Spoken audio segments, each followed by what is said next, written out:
seperti warning,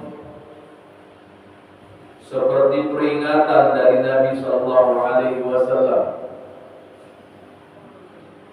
Karena di suatu saat itu pernah Nabi berjalan bersama sahabat.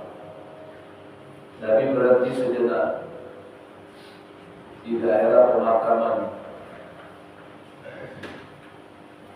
Nabi diberikan izin oleh Allah. Atas izin Allah Nabi mendengar. Ini beda ya. Nah, ini salah satu mukjizat di antara banyaknya mukjizat, yaitu Nabi diberikan izin oleh Allah untuk mendengar apa yang terjadi di dalam kubur. Jadi kalau ada yang ngaku-ngaku mendengar, hati-hati. Aku mendengar, kalau misalnya ada orang yang di dalam kalian mengatakan saya mendengar, aku mendengar, itu yang ada di dalam kubur itu lagi tunggu. Ada usah dipercaya itu. Adapun di antara kita yang diberikan izin oleh Allah ada, tapi dia tidak mengungkapkan. Kalaupun mau disampaikan kepada orang-orang yang ada di sekitarnya, maka cukup disampaikan dalam bentuk nasihat. Seperti umpama di alam kubur ya, diberikan fitnah oleh Allah. Fitnah, makna fitnah, ujian oleh Allah. Bagi orang yang saleh maka ujian itu bisa dihadapi.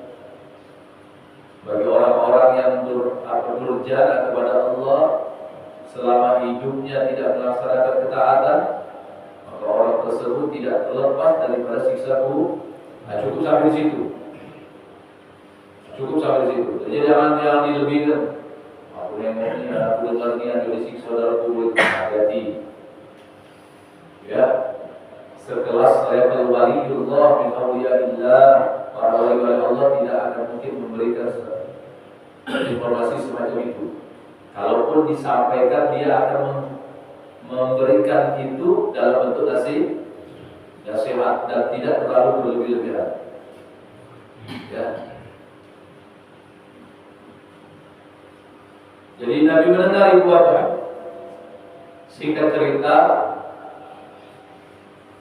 para sahabat melihat Nabi berhenti sejenak dan terdiam. Sahabat bertanya, ya Rasulullah, apakah saat ini ada wahyu yang turun? Apa kata Rasulullah? Tidak ada. Aku sedang mendengar keadaan orang yang ada di dalam kubur itu. Bukan maksudnya di dalam tanah ini, bukan. Jadi alam kubur itu bukan berarti di alam tanah. Ya. Alam barzakh itu kita tidak ketahui, tapi alam barzakh itu adalah alam yang terpisah antara dunia dan akhirat. Alam barzakh itu bukan alam akhirat, tapi babul akhirat, pintu akhirat. Nah, mau tidak mau kalau kita masuk ke akhirat, mau tidak mau harus masuk ke dalam melewati pintu akhirat dulu, yaitu alam barzakh. Agar supaya kita bisa melewati alam barzakh, pintu akhirat, maka harus melalui proses kematian. Ya. Tsumma yumitukum, tsumma yuhyikum, tsumma ilaihi turja'un. Tadi ayat yang sudah saya sampaikan. Kemudian kita dimatikan dan kemudian kita dihidupkan. Untuk apa dihidupkan? Dikembalikan kepada Allah Subhanahu wa taala. Jadi hakikatnya kita ini sebenarnya mati. Ya, hakikatnya kita sebenarnya mati. Nah, kematian kita hakikatnya adalah kita dihidupkan untuk kembali kepadanya. Kembali kepada yang untuk apa? Mas'ulun, bertanggung jawab. Mas'ulun, bertanggung jawab. Ya, mas'ul. mas'ul, bertanggung jawab masing-masing kita lagi. Fi yaumil hisab, pada saat hisab. Nah, disitulah menentukan kehidupan kita nanti. Dapat kebahagiaan atau dapat kesengsaraan. Kebahagiaannya Allah kekalkan, kesengsaraannya Allah kekalkan. Nah, di dunia ini, ibu bapak, kebahagiaannya sebentar dan pasti berubah. Kesengsaraannya juga sifatnya sementara dan pasti berubah. Enak nih putar-putar. Biasanya putar-putar, pinggang kita yang putar-putar. Alhamdulillah. Berarti doa saya dikabulkan.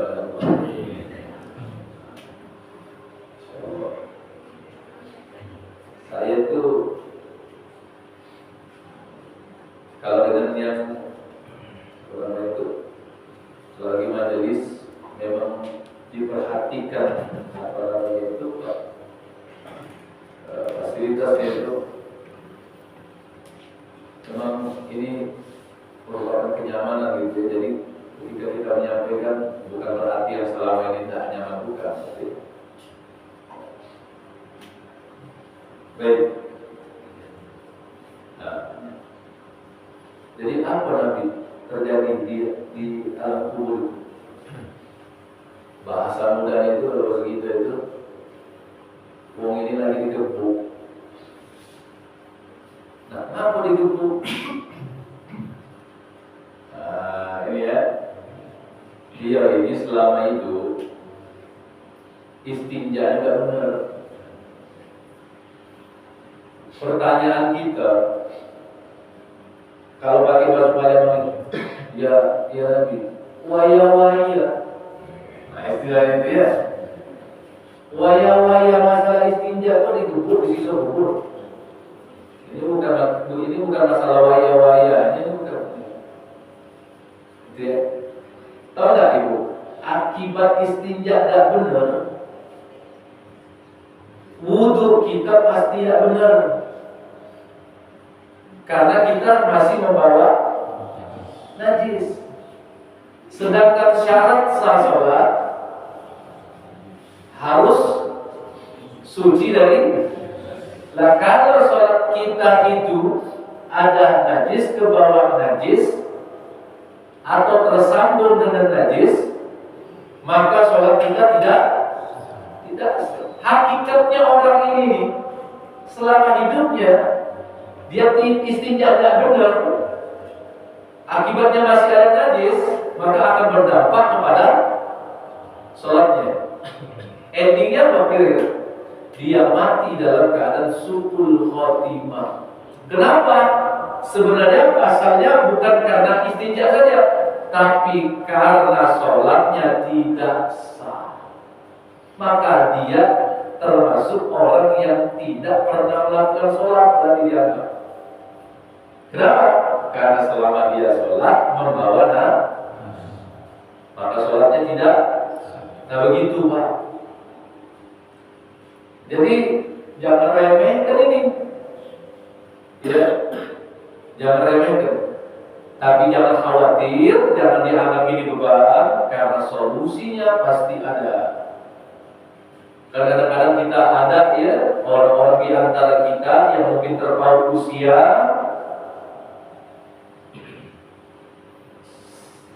kalau dalam fikih itu dikenal dengan lidah imil najas, selalu atau lidah imil hadas, selalu berhadas, selalu terbawa najis.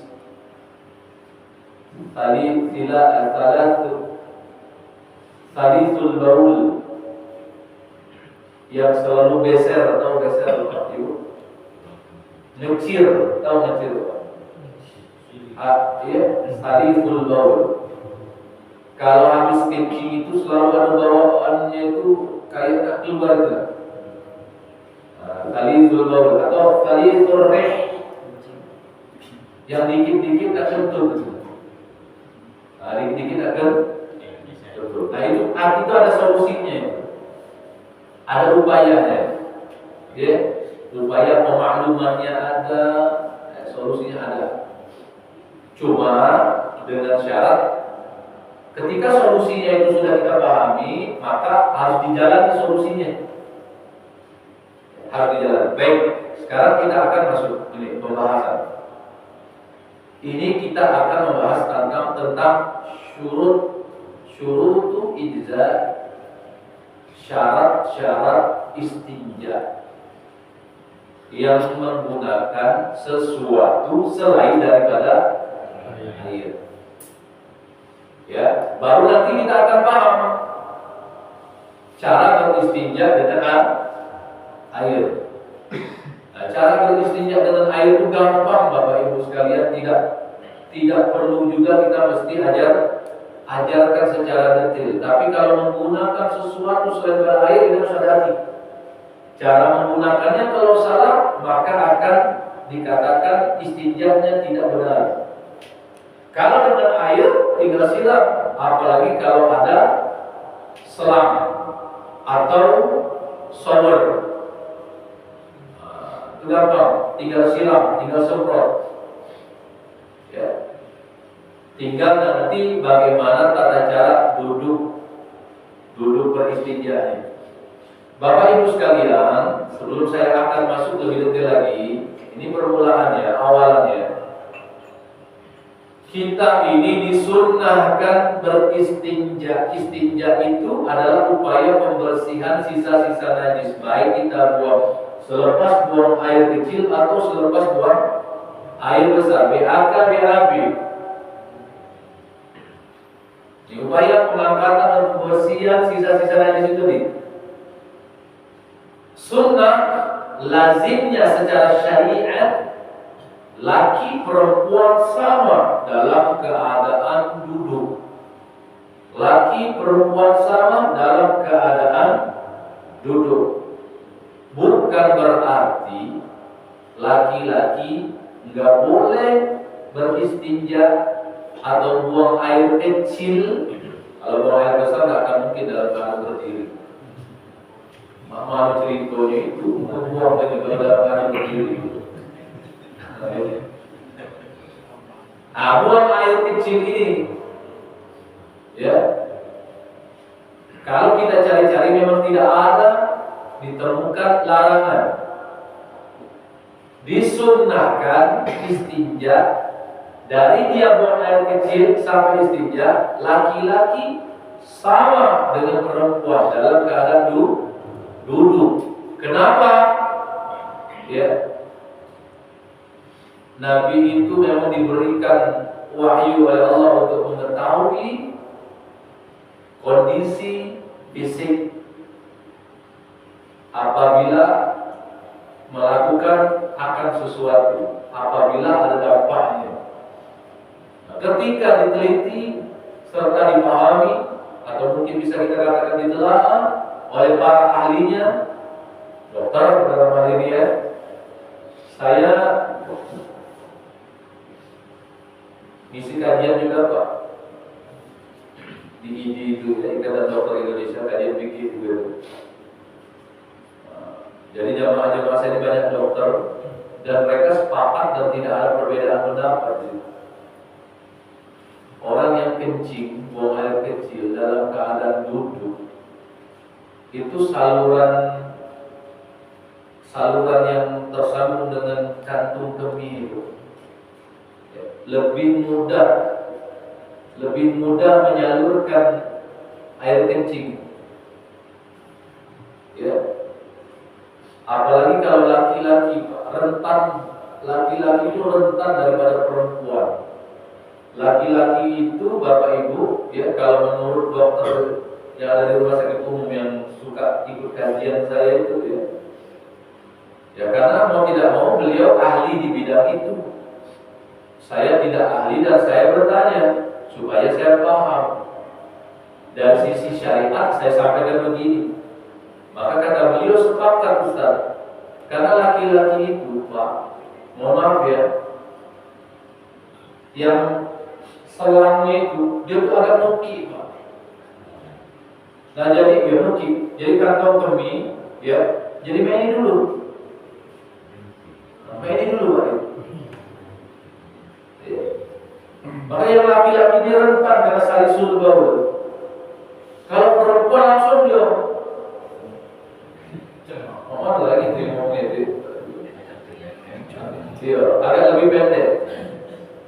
Nah kalau anak itu ada belokkannya dulu, Bu. Ya. Baik itu manusia ataupun hewan itu, Pak. Nah, jadi ada selong-selongan itu. Nah, kalau yang perempuan nyerang ya dia. Langsung ini baru. Maka saya tanya lagi, Bu. Ketika di fikih kita bahas itu perempuan itu kenapa air kencingnya yang anak bayi perempuan beda dengan anak bayi laki-laki yang belum umur 2 tahun itu. Kalau anak laki-laki, Bu, ya, nah tingkatan najis air kencingnya itu najisnya itu mukhaffaf, ringan. Kalau air kencing anak perempuan walaupun baru saja keluar dari rahim emaknya itu sudah dihukumi mutawassito. Kenapa? Nah, dari sisi fikih dijelaskan karena deras, semburannya deras, Pak. Jadi najis yang mohon maaf di dalam kemaluan itu, di area sekitar kemaluan itu lebih cepat keangkat, lebih cepat ketarik dengan semburan air kencing yang cukup deras. Dan faktanya yang disampaikan oleh yang dokter ini tadi, karena memang dia tidak ada lekukan itu, jadi langsung main bel. Jadi wajar saja semburannya agak deras.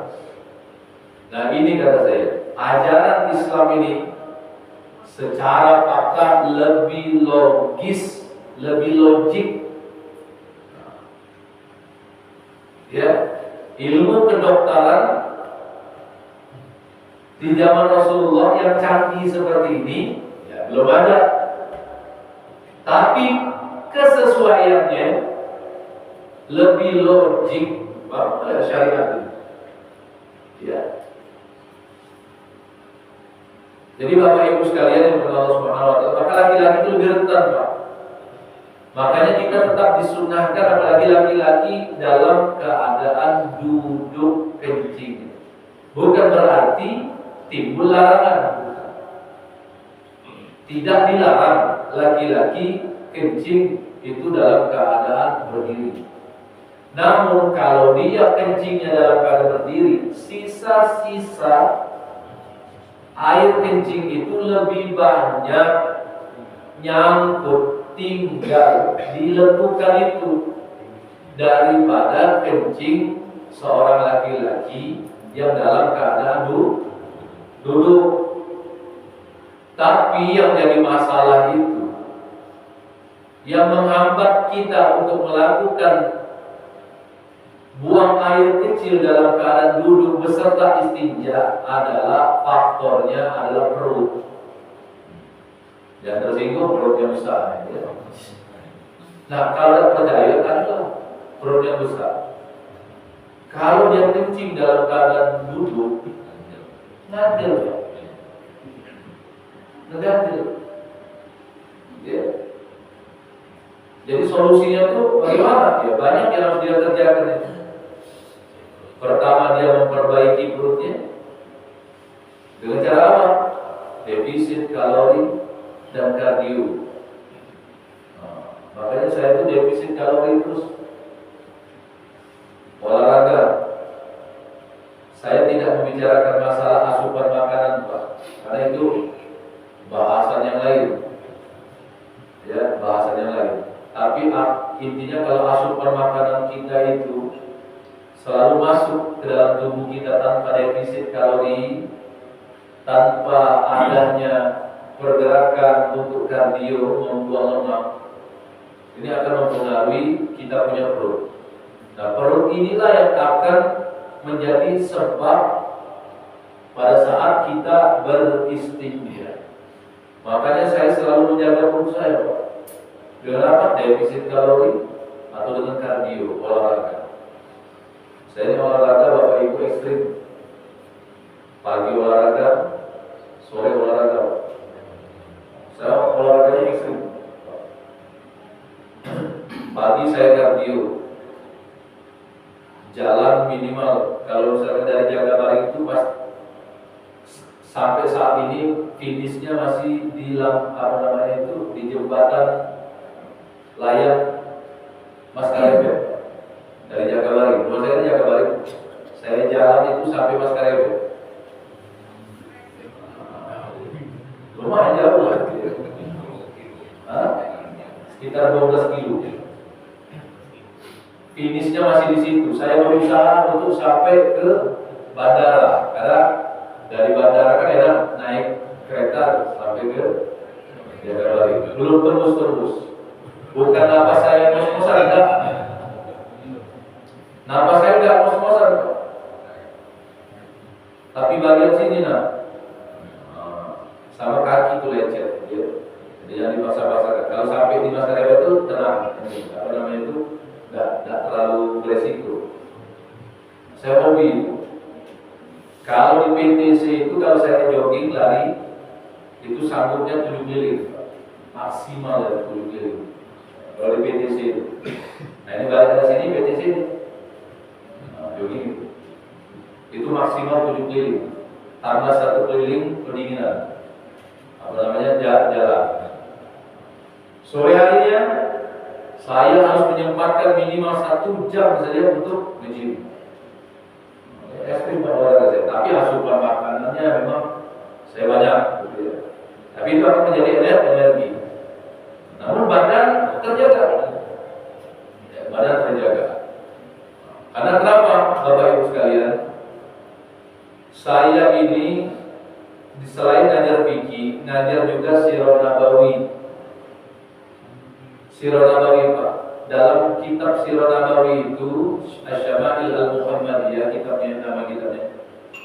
Mungkin Bapak Ibu kalau ada waktu, saya yakin Bapak Ibu ada kemampuan tapi mungkin belum ada waktu. Sekarang ini gampang, tidak menunggu harus waktu banyak kemana mau ke toko buku. Di Shopee ada, silakan cari, namanya kitab Asy-Syama'ilun Nabi. Kitab Asy-Syama'il An-Nabi. Itu harganya 170.000. Saya yakin kita masih ada kemampuan untuk beli kitab itu.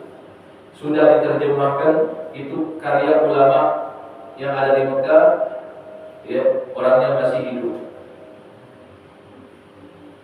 Itu kitab penjelasan dari kitab Asy-Syama'il Al-Muhammadiyah, karya dari Imam Tirmidzi, ahli hadis, ulama, waliullah min auliyaillah. Banyak hadis-hadis di situ. Kalau Bapak Ibu baca cerita-cerita tentang Nabi, di situ banyak lengkap. Termasuk Nabi Muhammad itu menjaga betul fisik Nabi itu. Makanya Bu, kalau lihat buku itu baca, Nabi itu ketika wafat, Bapak Ibu sekalian wafat, ubannya Nabi itu di usia wafatnya beliau 63 tahun pada saat dimandikan oleh Sayyidina Anas bin Malik dan rekan-rekan yang lainnya. Ubannya Nabi itu jumlahnya tidak lebih, ya, dari atas kepala sampai ke janggutnya, dihitung-hitung, diakumulasi, tidak lebih totalnya 20 helai, 63 tahun. Nah sekarang Bapak Ibu coba hitung ubannya masing-masing.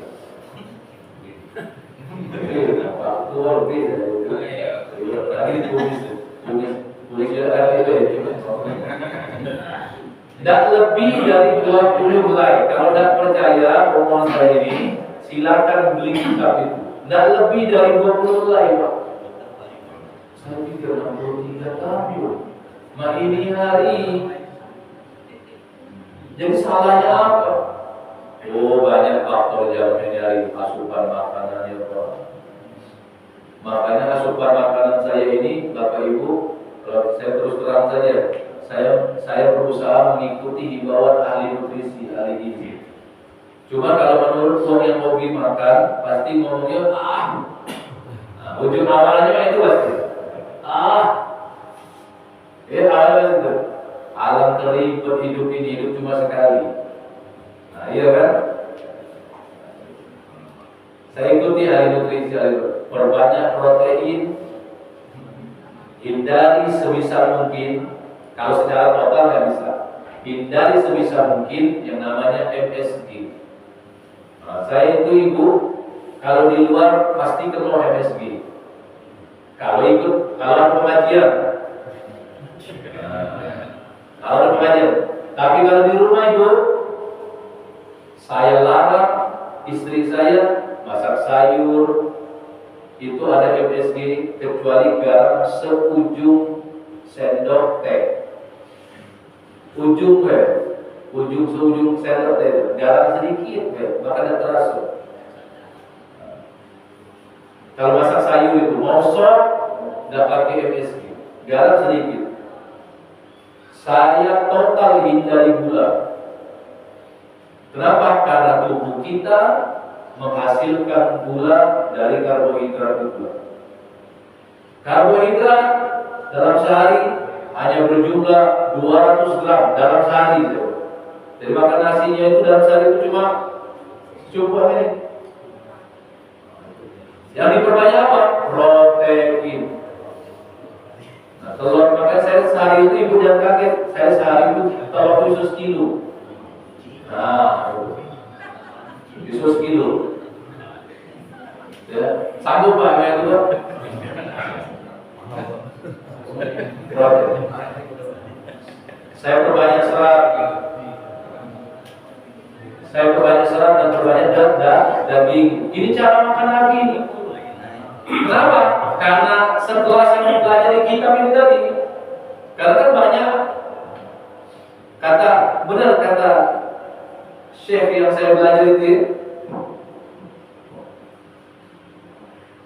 kitab ini banyak orang yang mempelajari, tapi dalam prakteknya sulit.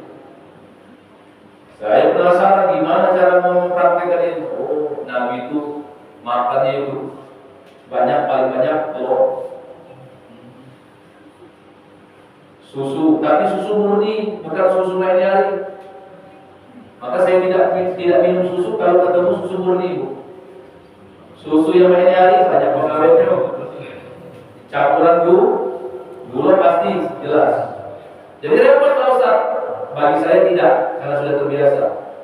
Bagi yang belum terbiasa repot, tidak minum susu. Anak saya tidak minum susu. Kenapa?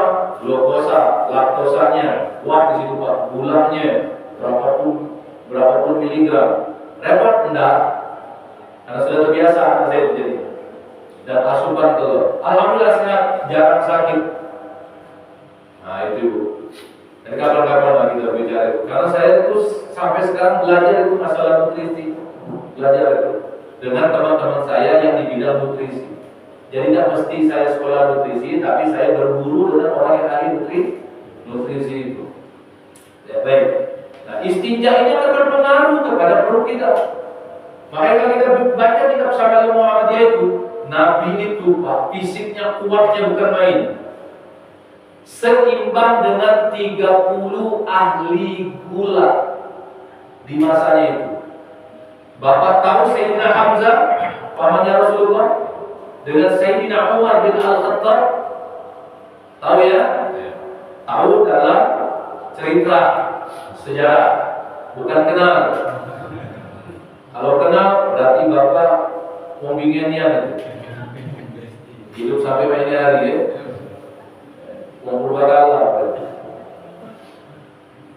Sayyidina Umar dan Sayyidina Hamzah itu ibu, saya kasih tahu. Jadi kalau main di hari ada yang pecah melawan, itu belum melawan. Kalau ada pecah melawan kan, Dikit-dikit kita beban, dikit kita emosi, belum melawan Pak. Sayyidina Hamzah dan Sayyidina Umar bin Khattab ini kalau safar, jalan-jalan, dewean, kepada pasir ketemu pulau, kepada pasir ketemu singa. Kapan balik nenteng kepala singa kanan kiri Pak. Sayyidina Hamzah dan Sayyidina Umar itu nenteng kepala singa kanan kiri tangannya. Sekarang saya tanya, siapa di antara kita yang paling melawan? Balik-balik bawa nenteng kepala singa. Bukan singonya yang dibawa, pala dia yang terekam itu. Jadi kurang melawan apa itu? Ketika bergulat dengan Rasulullah, Sayyidina Umar melihat sendiri dengan mata kepalanya, Rasulullah mampu mengalahkan 30 ahli gulat. Makanya kekhususan beliau diberikan oleh Allah Subhanahu wa taala fisik yang kuat, mampu beristri lebih dari satu. Nah, jangan sok-sokan gitu tak berbini lebih dari 5. Malah keluar dulu dari itu. Nah, itu. Makanya ya Bu ya, jangan samakan kita nih Pak dengan Nabi. Itu ya. Tahu-tahu poligami. Tahu-tahu bini dua, jadi masalah kita. Beda, jangan sama dengan Nabi. Nabi itu fisiknya kuat, Bapak Ibu sekalian. Perutnya itu dalam hadis riwayat Imam Tirmidzi itu ya, seperti kotak-kotak yang disusun, kata Imam Tirmidzi. Perutnya Nabi itu seperti kotak-kotak yang disusun. Dadahnya bidang lebih maju daripada perutnya. Kalau kita berbalik, perutnya lebih maju. Ini motivasi baik. Karena perut ini adalah tempat wadah kesehatan atau sebaliknya. Benar nggak kira-kira? Nah itu ya. Semoga setelah mendengar apa yang saya sampaikan ini, balik dari tempat ini olahraga.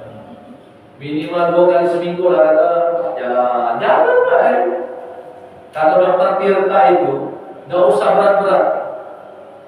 Olahraga itu minimal seminim-minimnya 5.000 langkah per hari. Itu makan waktu sekitar setengah jam.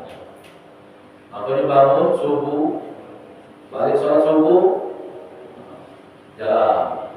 Sehat. Ini sekedar himbauan supaya istinjanya benar. Balik mau mie ayam. Cocok gitu. Makanya saya nggak takut kalau disediakan makan Pak. Pada saat pengajian, nggak takut saya. Kenapa? Makan yang saya makan itu akan saya jadikan itu energi di dalam tubuh saya pada saat olahraga. Nah yang nggak olahraga, dia numpuk akan berubah menjadi fat, lemak, tidak ditampung. Tidak ada tempat penampungannya lagi selain di mana? Di perut dan di sisi lengan kita paha gitu. Nah, itu yang membuat yang namanya asam urat, sakit pinggang, diabetes. Nah, syarat istinja yang pertama. Yang pertama berkenaan dengan alatnya dulu. 1, sesuatu yang padat dan bukan cair. Ingat Pak, Ibu, kalau dengan yang cair, dengan air kita tinggal siram semprot. Posisinya boleh dienakkan baik, sesuai dengan kenyamanan kita. Boleh begini, ya, atau di kaki yang begini pada saat istinja. Nah, pada saat kita buang air kecil ya begini ya. Nah ini pasti nyangkut di selong itu. Nah jadi posisi kita jaga agak maju ke depan. Nah yang itu kan tadi ya masalahnya. Ini kita bisa maju ke depan kalau perutnya datar. Nah kalau perutnya besar, ya kok dia maju. Nah mau nggak mau orang yang seperti ini istinjanya itu nggak sulit kalau duduk. Mau nggak mau berdiri. Nah yang jadi masalahnya ketika berdiri, sisanya masih ada. Nah, itu ya. Tapi jangan khawatir, nanti dikasih solusi. Ini anggaplah ya, Pak. Nah, ini ya. Nah, di sisa ya. Nah, ini ditekan, Pak. Pas di bawah ini. Aku tak nyebut mereknya ini ya. Ya memang ini lah belajar fikih, mau lagi. Ya. Jangan dibayar ke spidol ini, Pak. Ini cuma ini juga. Sini. Nah, ini ya. Nah, ini ditekan. Ditekan ini, Pak. Walaupun dalam keadaan berdiri. Nah, pada saat ditekan itu, Pak, kita agak ngedeham. Ngedehamnya itu kan batuk, bukan neken. Ketika ditekan, tarik. Ketika berdiri, posisi kita sejak berdiri, tentunya posisi badan kita agak nunduk. Baru disiram, terus disiram. Kita lagi ngedeham lagi, keluar, selesai. Nah, syarat-syarat ini dipenuhi. Pada saat kita ambil wudhu, selesai kan ambil wudhu, mau sholat, mau sholat. Pada saat sholat ada terasa mau keluar, lanjutkan aja. Yang penting syarat-syarat ini, syarat-syarat istinja ini sudah dipenuhi. Ya, sudah dipenuhi. Makanya Pak, orang yang kena salisul baul atau salisul baul yang sisa-sisa kecil gitu ya, biasa itu wajib dia istinja berwudu nunggu waktu sholat dulu. Tidak sah istinja wudunya kalau dia berwudu sebelum masuk waktu sholat. Ini pengecualian bagi orang yang seperti ini karena sudah penyakit. Jadi kalau misalkan di antara bapak ibu ada yang model kayak ini, maka bapak ibu harus menunggu masuk Allahu Akbar baru beristinja. Sudah beristinja, wudu, sudah wudu baru sholat. Mau tidak mau, karena memang sudah aturan ini. Kenapa? Kalau dia lakukan itu sebelum masuk waktu sholat, kemungkinannya adalah keluar sisa itu tadi. Tapi kalau masuk waktu sholat, beristinja, habis buang air kecil dulu, beristinja, ya, serasa tidak ada lagi, ambil wudhu, sholat. Pada saat sholat, ruku. Nah, pas tadi tidaknya itu kan kayak ada kerasa mau keluar itu. Lanjutkan sholat. Kenapa? Karena sudah melalui proses istinja tadi. Jelas ya? Tapi itu was-was baik, Pak. Keluar tidak. Nah, jangan ikuti was-was itu syaitan. Lanjutkan saja. Dengan catatan syaratnya tadi apa? Masuk dulu waktunya. Jika masih mau buang air kecil, sudah selesai istinja dengan benar. Yang jelas, yang di sini ya, Pak. Nah, yang lakukan itu kan. Kata dokter jamaah yang saya ajarkan itu. Nah, di situ ditekan itu. Nah, sambil ditekan. Kalau dalam keadaan duduk gitu. Maka Bapak Ibu, proses istinja ini lebih jauh diutamakan daripada mengejar sholat berjamaah. Karena sholat berjamaah itu dengan siapapun saja. Jadi jangan ngejar-ngejar sholat berjamaah. Apalagi subuh ini rentannya ini saat subuh ini, Pak. Tenang-tenang saja. Taruhlah sholat berjamaah subuhnya selesai. Tenang saja. Bapak silakan datang, gak usah khawatir. Yang ngelihatnya orang itu baru datang, jangan dicemooh. Oh, baru datang ngomongin. Jangan dicemooh. Tugas kita ada ini yang sudah sholat. Apa? Ada mengulangi sholat kita. Tapi salah satu di antara kita ditarik. Nah, yang baru datang ditarik. Gara-gara istinjanya ini semacam ya. Nah, pas dia datang, ya, salah satu di antara itu yang sudah sholat ditarik. Pilih saja. Iadah untuk jadi makmum. Makmumnya orang yang akan mau sholat. Hukumnya i'adah itu sunnah, dia dapat pahala double. Pahala dia berjamaah dengan pertama, pahala dia membantu orang yang ingin berjamaah. Jadi dia adalah usolli fardhus subhi i'adah makmuman. I'adah makmuman. Jadi bantu usolli fardhus subhi i'adah makmuman. Bantu. Jadi jangan khawatir Pak. I'adah itu sunnah. Ada sahabat yang mengiadah itu. Nabi tidak pernah mengiadah itu Ustaz, karena Nabi yang menjadi imamnya. Pertama kali Nabi tidak pernah ada cerita jadi makmum, jadi imam yang pertama kali. Jadi kita jangan khawatir. Nah, jadi apa sebenarnya sebab penyakitnya salisul baul itu? Itu tadi kata saya. Ini perut, lagi-lagi perut. Dan ini disampaikan betul oleh orang yang ahlinya, itu ahli kesehatan tadi. Mungkin ada di antara kita yang dokter, ya, atau bapak punya anak, tanya kalau yang punya dokter, ya, bukan, dokter ada beda.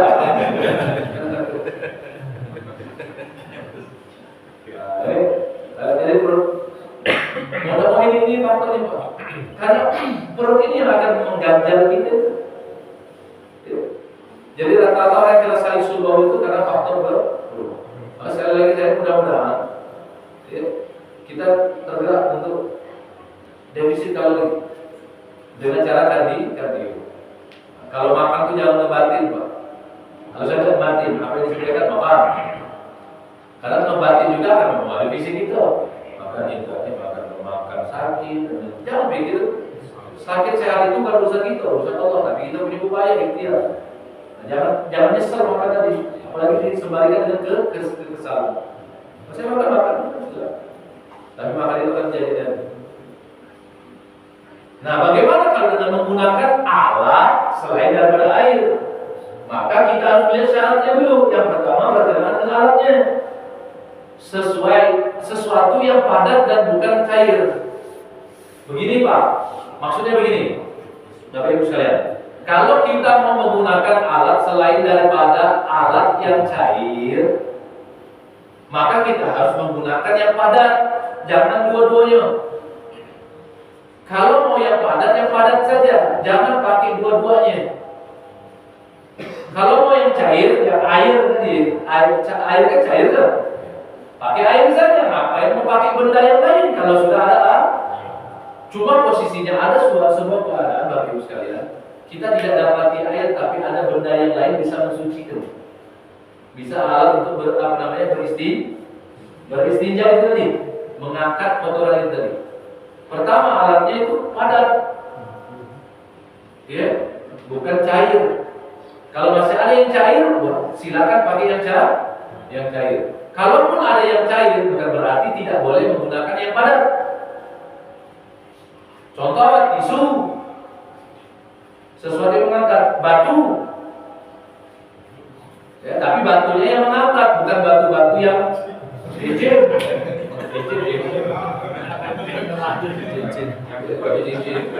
Batu apa? Ningru, tak ning, biru. Ya Bu ya, bukan. Batu kelereng tidak bisa. Atau tanah yang padat tidak bisa. Batu hajar di sini disebutkan. Hajar. Atau tahu apa yang orang Jawa itu suka ngomong apa ya? Tai kebo itu Pak yang keras itu namanya itu. Ada namanya itu Pak. Dan itu sudah menjadi bahasa baku. Pak? Bukan Arab Pak. Bukan. Tai kebo itu kering gitu. Itu tidak bisa. Pokoknya batu hajar. Nah, repot nyari batunya Pak. Atau tisu. Ada air, ada tisu. Boleh pilih dan tidak ada larangannya memilih tisu. Cuma kebiasaan kita, kalau ada air ya air, kalau pakai tisu ada lain gitu ya. Nah, di Singapura tidak perlu pakai tisu begitu. Thailand, Malaysia masih ada Solo, Malaysia Singapura, Turki tidak ketemu. Apa namanya? Dubai tidak ketemu. Dubai tidak ketemu.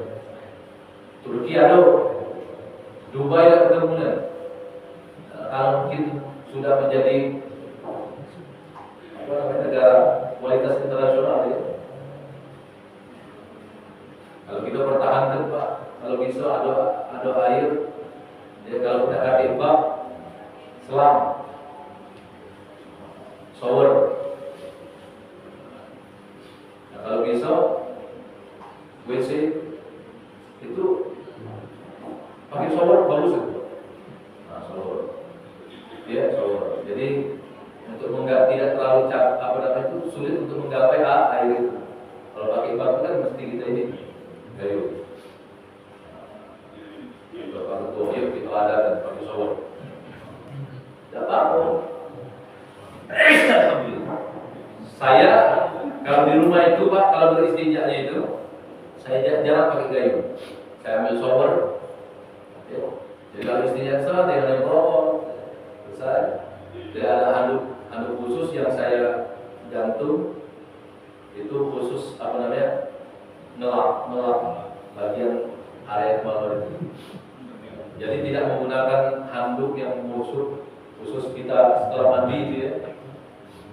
Memang istri saya harus ini ya Bu ya, kalau soal maafkan harus benar-benar ini. Memang istri saya agak terlalu repot Bu.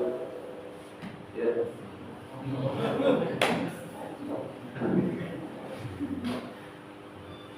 Berdaya padat. Yang kedua apa? Berkaitan dengan alat ini suci. Tidak terkena najis. Tisu ada najisnya, maka potong umpama kita mau pakai tisu nih, rupanya ada bagian yang terkena najis, jadi kan potong saja. Gunakan yang belum terkena najis itu tadi. Artinya apa? Tidak ada najis di sekitaran benda padat yang akan kita gunakan. Yang ketiga harus kering. Makanya kalau mau misalkan ini Bu ya, mengistinjakan anak bayi itu dua alatnya itu kering sama padat atau cair. Nah suka kan kita mengistinjakan anak kita kan pakai dua sekaligus menjadi satu apa? Tisu basah. Itu bukan mengistinjakan Ibu, cuma itu bukan mengistinjakan itu. Makanya mohon maaf ya Pak, Ibu, itu sering jemaah ini bawa anaknya suka apa istilah itu tenggoran nih, bayi ini ya. Bu, saya kasih tahu Bapak ya, itu sangat gampang sekali mengatasi itu. Tidak perlu langsung bawa ke Ustadz untuk diruqyah, tidak perlu. Cuman cebok. Maksud kalau lagi anak bayi itu ya, pakai tisu kering. Cara mengistinjaknya, tisu kering dulu pelan-pelan. Sekiranya tidak basah lagi wilayah kemaluannya itu, baru pakai tisu basah. Nah, supaya tidak bau, tidak pesing. Nah, begitu caranya. Kalau saya suruh istri saya biasakan dicebok. Makanya sampai saat ini anak saya itu sudah mandiri dari umur 3 tahun. Anak saya sudah mandiri karena dari awalnya itu ngencing dewek, cebok dewek. Nah, saya suka perintah itu cebok. Makanya anak saya yang perempuan dua-duanya ini, alhamdulillah tidak pernah terjadi apa-apa yang seperti dialami oleh anak-anak yang jemaah-jemaah saya yang suka ke rumah. Jadi ke rumah, jadi apa yang terjadi? Ustaz, tolong dibaca dulu mau minta banyu ini. Dah cebok, selesai. Nah, bisa Ustaz, ya bisa. Karena apa? Karena najisnya masih ada. Dianggap bernajis itu. Tapi kalau dia lagi kencing itu, Ustaz, saya suka melapnya itu. Melapnya pakai apa? Tisu basah, masih dianggap najis. Kenapa? Bergabungnya dua alat, benda cair dan benda apa? Harusnya bagaimana? tisu kering dulu, baru pakai tisu atau sekalian dicek. Saya berani jamin, tidak ulang lagi, tidak datang lagi. Jangan langsung diruqyah dulu. Kalau ada ustaz yang langsung meruqyah, berarti ustaz tidak belajar fikih itu. Anak itu masih suci, Pak. Anak itu masih suci. Tapi bisa tidak ketempelan? Bisa. Tidak akan bisa masuk. Kalau ada yang mengatakan masuk, berarti ustaz kadzab, bohong, Pak. Pak, kalau ada yang ngaku-ngaku ustaz, terus ngeruqyah anak ini kesurupan, bohong, kadzab. Kami belajar ilmu ruqyah, Pak. Anak itu masih suci selagi dia belum balik. Dia ketempelan ada. Ingat, ketempelan itu berarti masuk ke dalam jiwanya. Aliran darah enggak, ketempelan. Dia melihat. Kenapa bisa ketempelan? Karena syaitan suka sesuatu yang najis, apalagi nempel di badan kita. Jadi kalau Bu, sebelum meruqyah perempuan itu, rata-rata yang diruqyah yang paling banyak kan perempuan. Ya, saya sebelum meruqyah perempuan, saya suruh istinja dulu, cebok dulu, bersih-bersih, baru wudhu dan diruqyah. Selesai. Nggak perlu lama-lama gitu ya. Bersihkan dulu najis-najis yang menempel. Sebelum meruqyah saya suruh mandi dulu, cebok dulu. Selesai, nggak perlu lama-lama. Wudhu dulu, bersuci dulu. Sudah apa? Sesuatu tidak yang benda selain benda cair ini bisa mengangkat. Batu yang bisa mengangkat, batu alami yang bisa mengangkat, kita ambil mungkin dari jalanan atau batu-batu yang ada di pinggir sungai, kalau sungai, batu-batu kerikil aja, tidak terhormat. Ada benda padat tapi terhormat, seperti apa? Makanan. Tidak kasih banyu di rumah. Akhirnya nemu benda padat tapi makanan. Ditengoknya di meja makan ada roti tawar, roti gabing. Roti gabing itu bilangnya apa?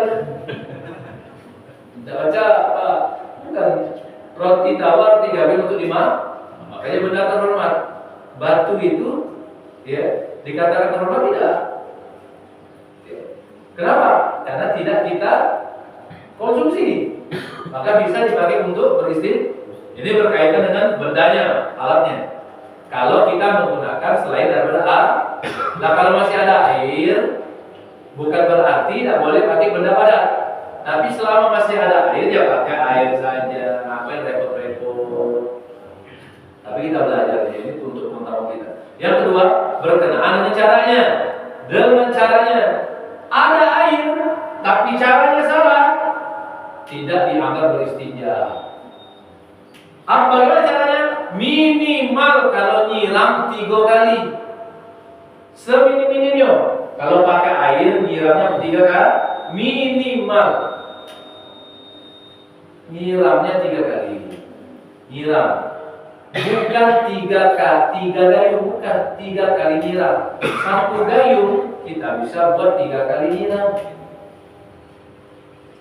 1 gayung bisa dibuat 3 kali nyiram.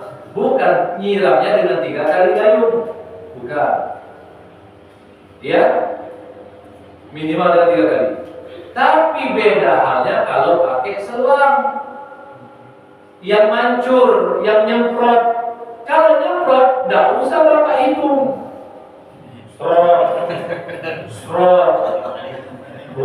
Biarin saja dia nyiram. Jelas ya? Apalagi kalau kita nyemplung ke kolam. Apa itu? Di sungai, nyemplung di sungai. Jangan salah paham 3 kali ini. 3 kali ini, kalau kita menggunakan alat, apalagi alat itu membawa air, pakai gayung. Tuh. Atau kalau gayung tadi, gayung. Nah, kalau pakai semprot, sudah semprot saja. Sambil kita semprot shower ini jalan.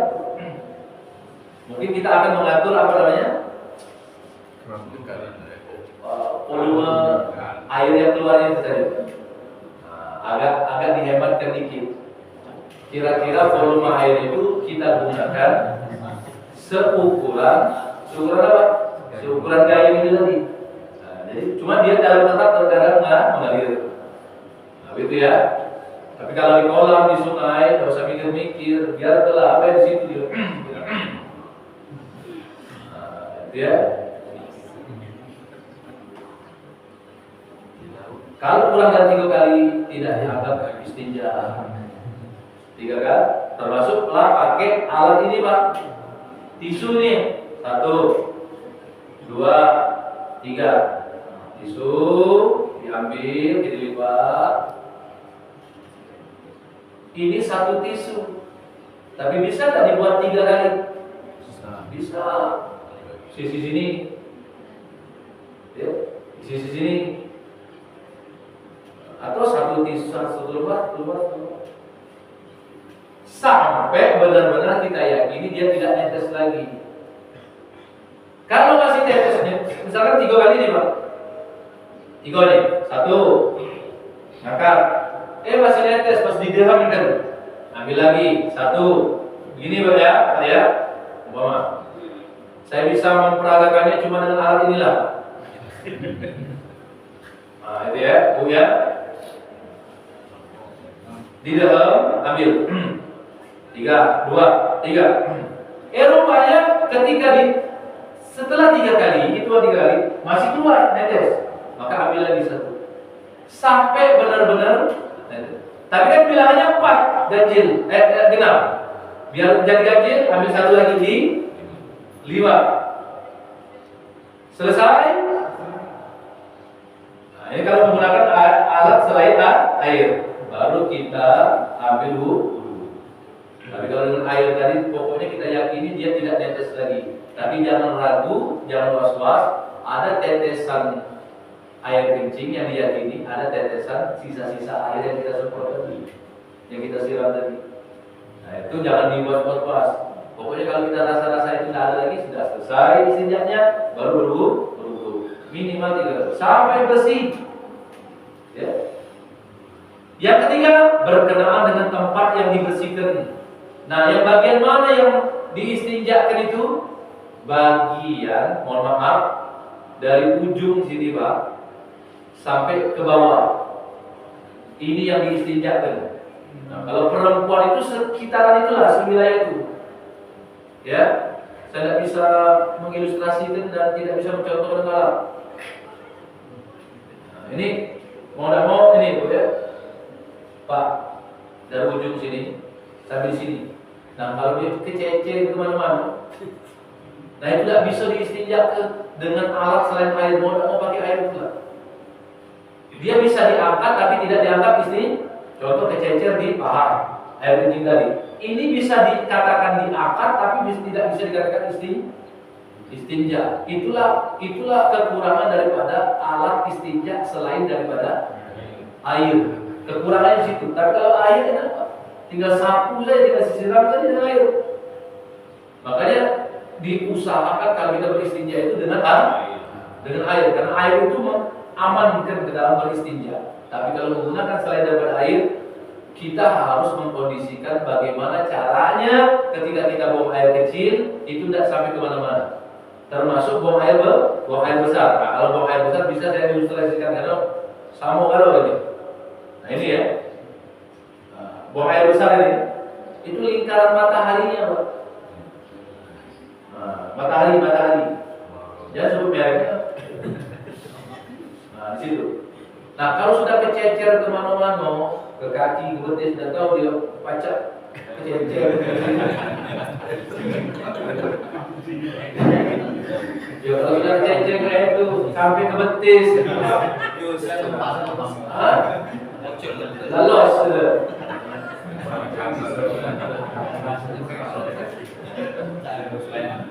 Betul ya. Nah itu tidak bisa kalau menggunakan alat lain, tidak bisa diangkat istinja, tapi bisa diangkat. Ustaz, cak mana kalau kita dalam suatu posisi tempat, tidak ganti air. Kita ada tisu tu lah. Cuma pada saat kita buang air kecil atau buang air besar, paha kita kena, betis kita kena. Ya silakan dilap pakai tisu. Sholat sudah masuk waktunya, tapi sholatnya sekedar menghormati waktu. Nanti sampai di lokasi, wajib kita ulangi di kodok sholatnya. Karena kenapa? Tidak memenuhi syarat sah. Sholat yaitu suci dari najis. Jangan ditunda sholatnya, karena sudah masuk waktu. Sholatlah dalam keadaan seperti itu. Nanti sampai di lokasi, kita istinja ulang, cuci, ganti baju yang suci, yang bersih, baru mengulangi sholat. Lihat waktu sholatnya. Kalau waktu sholatnya masih ada. Kalau waktu sholatnya sudah berlalu, kodok. Itu saja membedakan adaan kodokan apa? Kalau adaan di dalam waktunya masih ada.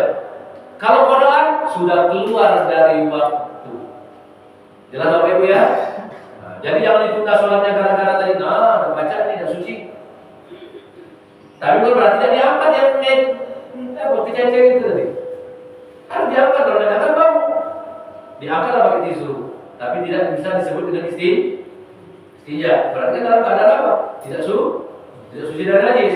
Tapi waktu sholat sudah masuk, mau tidak mau kita harus sholat. Sholatnya lihurmatil wakti, sekedar menghormati waktu. Terutama kotorannya masih di wilayah itu. Ya lazimnya kan kalau kita habis buang air kecil atau buang air besar kan lazimnya langsung nyebok, nggak mesti ditunda-tunda lagi Pak. Apalagi kalau sudah ada alat untuk mensucikannya, beristinja. Kalau ada yang mau tanyakan, disilakan. Kami istinja. Ada? Makanya kata saya di awal tadi, kalau masalah istinja ini saya yakin Bapak Ibu, istinja itu istilahnya cebok. Saya yakin Bapak Ibu, kalau istinja insya Allah bisa. Ya. Tinggal saya beri penekanan yang bawahnya ini tadi, baik itu laki atau perempuan. Itu hati-hati yang lakukan itu. Hati-hati yang lakukan itu. Nah itu ditekan sambil didem. Nah cara membasuhnya itu perhatikan berapa kalinya, minimal 3 kali. Walaupun dia pakai air, kecuali dengan semprotan, shower ataupun selang, dia cukup dialirkan. Ya silakan. Waalaikumsalam. Pertanyaannya untuk yang sakit